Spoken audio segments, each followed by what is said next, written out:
Chers amis confinés, bonjour. Nous allons poursuivre notre travail sur ce qu'on pense comme mal des autres. Vous avez été nombreux à pointer l'égoïsme comme quelque chose que vous détestez chez les autres. Donc on part de là, on se respecte et on dit « je ne supporte pas l'égoïsme ».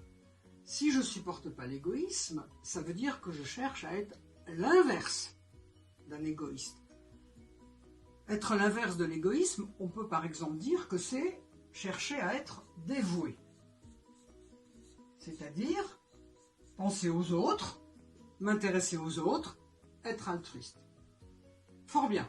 Ça, c'est effectivement quelque chose sur lequel il faut que je reste parce que c'est un très beau système de valeurs.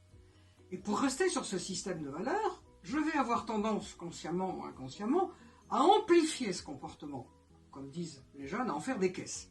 Si j'amplifie le comportement de dévouement, qu'est-ce que ça donne? Qu'est-ce que je risque de montrer aux autres? Je risque d'apparaître vis-à-vis des autres comme quelqu'un sur lequel on peut vraiment compter, voire trop compter, quelqu'un de corvéable, sur lequel on peut finalement plus que s'appuyer. Je dirais, on peut même lui marcher dessus. Ah, ben là, ça va pas du tout. Parce que pour ne pas être égoïste, je prends le risque d'être corvéable. On est dans le haut réducteur, je ne veux pas être égoïste, je ne veux pas non plus être corvéable. Et pour autant, je veux continuer à être dévoué. Bon, qu'est-ce qu'on fait là? On retourne à ce qu'on déteste. Et on prend ce comportement en disant, mais derrière cet horrible comportement que je déteste, qu'est-ce qui est positif? Qu'est-ce qu'ils savent faire, les gens égoïstes? Qu'est-ce qu'on peut extraire de positif derrière l'égoïsme? Eh bien, les égoïstes, il y a un truc qu'ils savent vraiment très très bien faire, c'est prendre soin d'eux-mêmes. Ah, prendre soin de soi. Là, ça va faire effectivement mon affaire. Parce que je vais pouvoir conjuguer le dévouement et le fait de prendre soin de moi.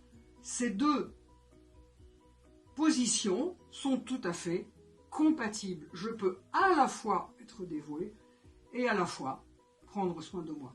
Donc, voyez la richesse qu'on peut extraire de nos jugements de valeur, du fait qu'on est dans le penser du mal des autres.